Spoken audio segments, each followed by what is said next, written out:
We have the co-founder and the head strategist here with us. Jaspal, my first question would be from you. Indian startups, they have great ideas, but it is a challenge to convert them into viable business. So do you think Indian accelerators are of any help? There's two parts to that, right? One is that you also have to be conscious of the maturity of the India ecosystem. So some of these are false expectations, I would definitely say.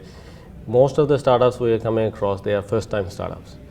You have the same conversation in Hong Kong, in China, in Australia, in Silicon Valley. They're on to their 8th startup, 5 startups, and things like that, right? So we think that Indian potential is definitely there, and it will happen. But maybe people are not realizing the amount of gestation period that has happened in the other territories to get there. And the second part is from the accelerator perspective. The accelerators here are probably focused on somebody did well, set up an accelerator, but it's not a hands-on, everyday sort of coaching them, almost like a hired executive team, right? So where Jarvis differs is very much like, you would think of Jarvis Accelerator as a timeshare executive team who's working with you on execution and trying to make you successful with the business commercial success at their core focus. Leading businessmen like Ratan Tata, they are pumping money into Indian startups. So do you think that he should be a part of the accelerator system in India? Well, I guess there's a number of ways to support the startup ecosystem, right? There's obviously capital, and that comes in the form of capital of VCs and other types of investors at various stages of the company's development, so starting from angel, seed, to Series A, B, and onwards. And I think there is a specific part that the accelerators play, which is more of a hybrid model, right? Which is what we're looking at as well. It's part function of cash investment in the form of capital, mentorship, infrastructure, and various other sort of resources that are available. So I think the more players or more of these resources that come into the space will obviously help the startup ecosystem.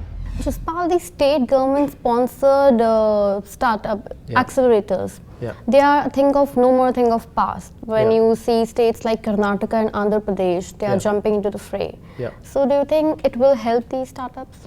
I think definitely it will help these startups, and even the government announcing a lot of funding rounds and things like that will help. If nothing else, I mean, one of the things you got to look at is the level 0. How does it help?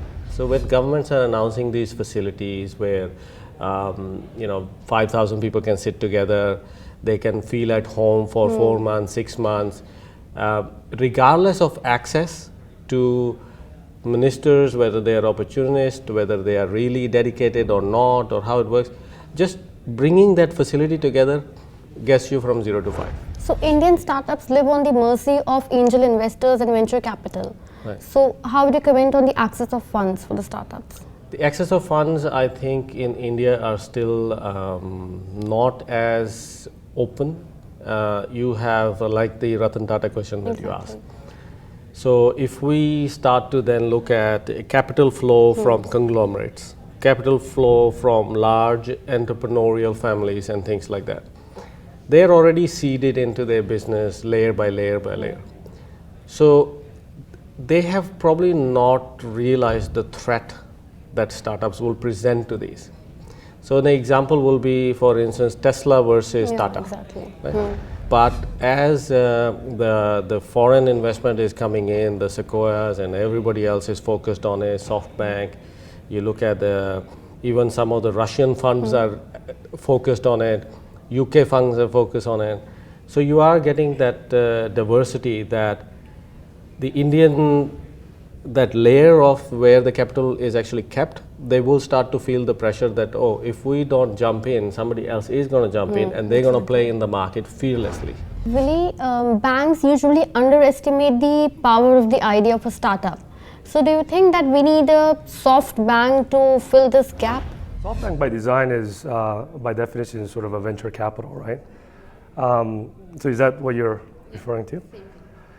I guess just taking a step back, Jarvis, we're a regional player, and coming from outside looking into India, here's the trends that we see are, I think people always talk about India and the stage of development in the overall cycle and X number of years behind China, and there's always a comparison. But if you, for example, look at all the unicorns in the region, 50% are from China. The percentage from India is over 30% already, right? So clearly India is at a stage where it's capturing the imagination and the attention of global investors, whether it's regional or the US, and you can hear every day, every week of new investors and how they're refocusing and taking a deeper look into India.